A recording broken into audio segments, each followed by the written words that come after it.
अ, सबसे पहले तो गुरुदेव के श्री चरणों में हमारा प्रणाम। और बहुत बहुत धन्यवाद, आपने गुरुदेव हमें इतना प्यार स्नेह और आशीर्वाद दिया।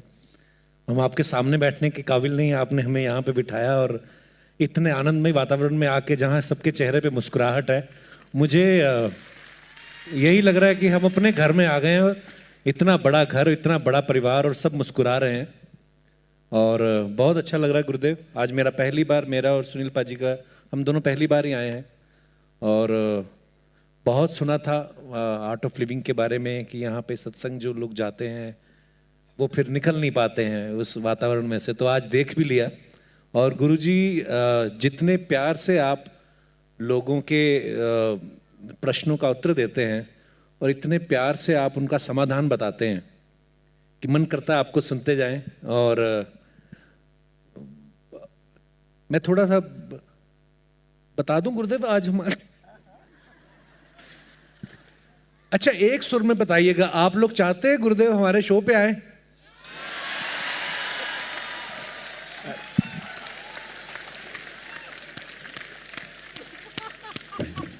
शो तो चालू हो गया, देखो आप इतना जल्दी सिद्ध हो गए।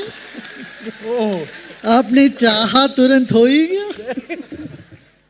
पर गुरुदेव बिल्कुल। और आपका जो अंदाज है ये बहुत ही निराला, बड़ा ही मज़ेदार है। और मैं ये बात मैं दिल से ही बोल रहा था। हम सच में गुरुदेव को निमंत्रण देने आए थे। गुरुदेव मेरे हाथ में माइक आता है तो मेरे को शरारतें सूझने लगती हैं, ऐसा क्यों गुरुदेव? तभी तो कपिल हो आप। तो गुरुदेव एक जोक सुनाऊं। एक आदमी था, आदमी हमेशा था ही होता है, पता है। वो मियाँ बीवी की बातें हो रही थी, तो मेरी भी शादी को हो गए 5-6 साल। काश उससे पहले आर्ट ऑफ लिविंग आ जाता। तो आदमी बड़ा परेशान था अपनी पत्नी से। रात को सो रहे हैं वो, 1:30 बजे का टाइम, 2 बजे का टाइम। एक बाहर से आदमी आया, दरवाजा खटखटाया उसने, तो पत्नी बोलती जाओ जाके दरवाजा खोलो। पति भाग के गया, बोला दरवाजा खोला। बोलता क्या है, रात को 1:30 बजे क्यों परेशान कर रहे हो? कहता जी ऐसा है, ये जो पानी आ रहा है म्यूनसिपैलिटी का, ये जहरीला हो गया है। आज अपनी टोटी में से पानी मत पीना तुम, कल टैंकर आएगा उसमें से पीना। कहता ठीक है। पति ने दरवाजा बंद कर लिया।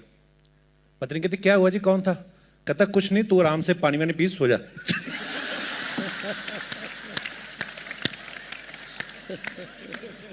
ओह,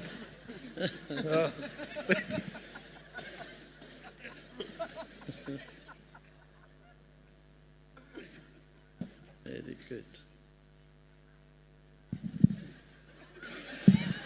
अब गुरुदेव जब भी एक क्वेश्चन आपसे पूछ रहे थे, लड़ाई झगड़ा गुस्सा, हम दोनों को पता नहीं क्यों लग रहा था हमें देख के तो नहीं ये क्वेश्चन आ रहे हैं इनके मन में। पर आज बहुत ही आनंदमय वातावरण में गुरुदेव आप हमें ले आए, उसके लिए आपका कोटि कोटि धन्यवाद।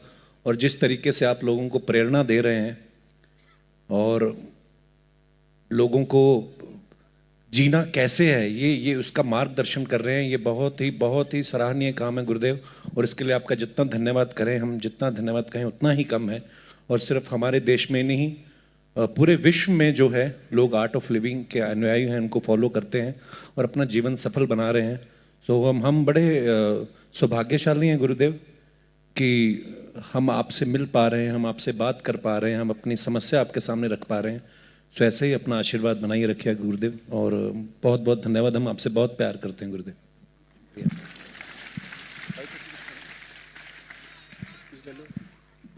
एक और जॉक बॉम्बे आजा।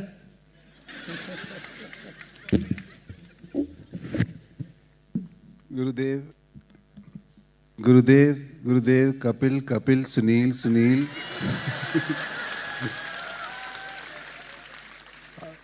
आपके सब चाहने वाले, आपके चरण हमारा प्रणाम प्रणाम गुरुदेव। बहुत बहुत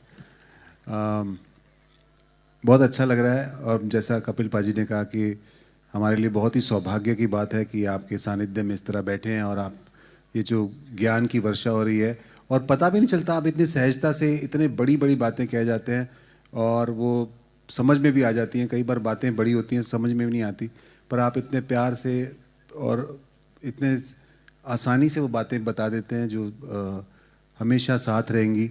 आज जो एक बात आपने बताई कि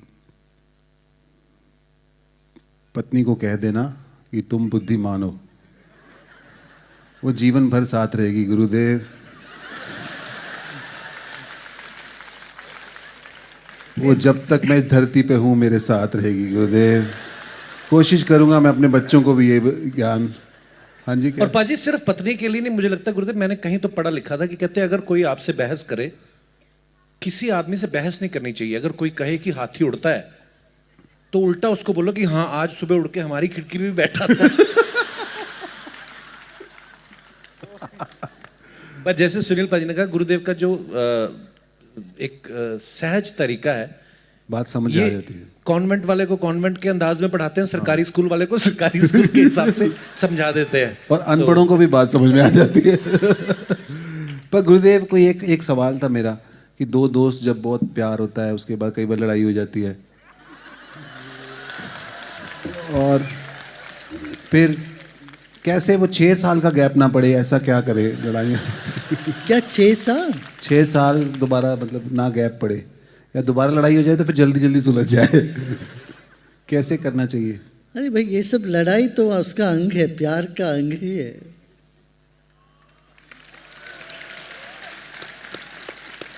प्रेम किसी से हो, लड़ाई किसी और से हो, ये तो बात नहीं जमती है। जिससे प्रेम हो